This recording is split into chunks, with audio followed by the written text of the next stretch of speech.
At 2:13 a.m. in the early 1600s, long before telegrams, radios, or any form of communication, a monk in Ethiopia woke up suddenly in the middle of the night, not from fear, but from something calling him. He didn't know why. He didn't hear anything. He didn't see anything. But something pulled him out of sleep, something he couldn't explain. He stepped outside the monastery, expecting silence.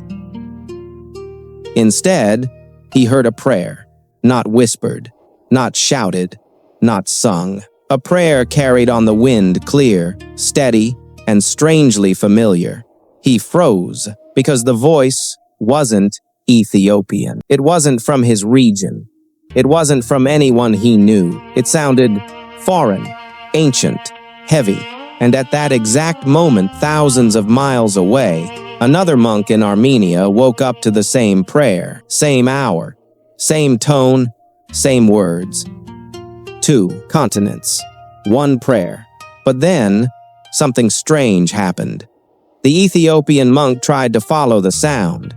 He walked past the courtyard, past the stone walls, past the old fig tree that had stood there for generations. But the prayer didn't get louder. It didn't get softer. It didn't move.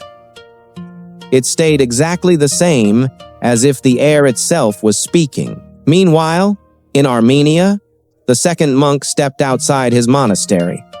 He expected to find someone praying in the chapel, but the chapel was empty. The courtyard was empty. The entire monastery was asleep, yet the prayer continued. 2 monks, 2 countries, 1 night, 1 voice. And this is where the story changes. If you like stories like this, strange, quiet, and a little mysterious, you're in the right place. We post twice a week. Subscribe, and you'll be among the first to hear the next mystery. What the Ethiopian monk discovered next shocked him. The prayer wasn't in his language. It wasn't in Ge'ez. It wasn't in Amharic. It was in a language he had never learned, yet he understood every word. This is the part nobody talks about. He didn't understand the grammar. He didn't understand the structure. He didn't understand the origin.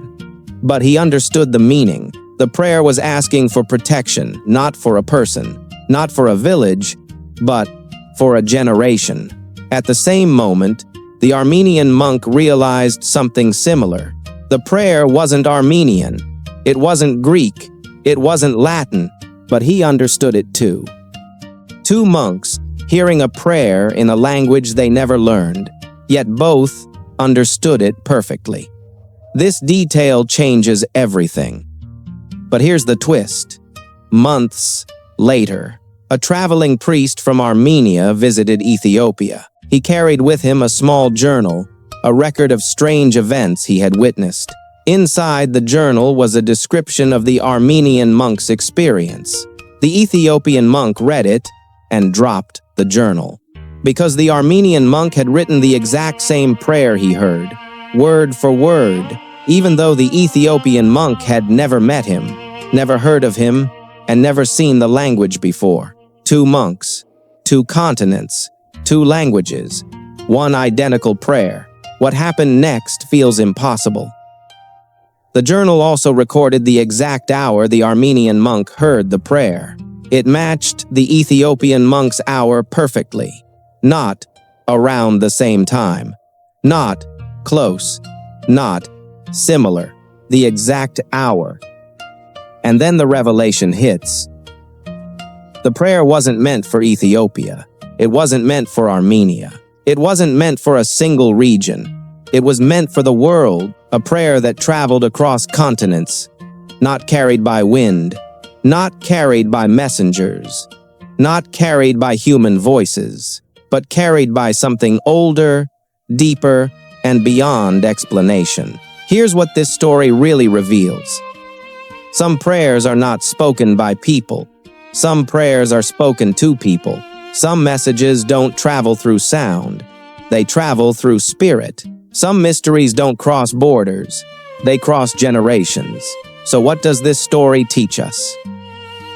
Here's the truth buried inside the mystery. Sometimes the world speaks in ways we cannot measure. Sometimes faith moves in ways we cannot track. Sometimes messages travel farther than footsteps, farther than letters, farther than voices. A prayer heard in two countries at the same moment, by two monks who never met, in a language they never learned, with a meaning they both understood, is not a coincidence. It is a reminder that some mysteries are not meant to be solved. They are meant to be heard. This is the part that stays with you. The prayer didn't travel across continents. It traveled across hearts. And maybe, just maybe, some messages are waiting for you too. The monks never revealed the exact words of the prayer. Some say it carried a warning. Others say it carried a promise. But whatever it was powerful enough to cross continents. And maybe that's why people still ask about it today.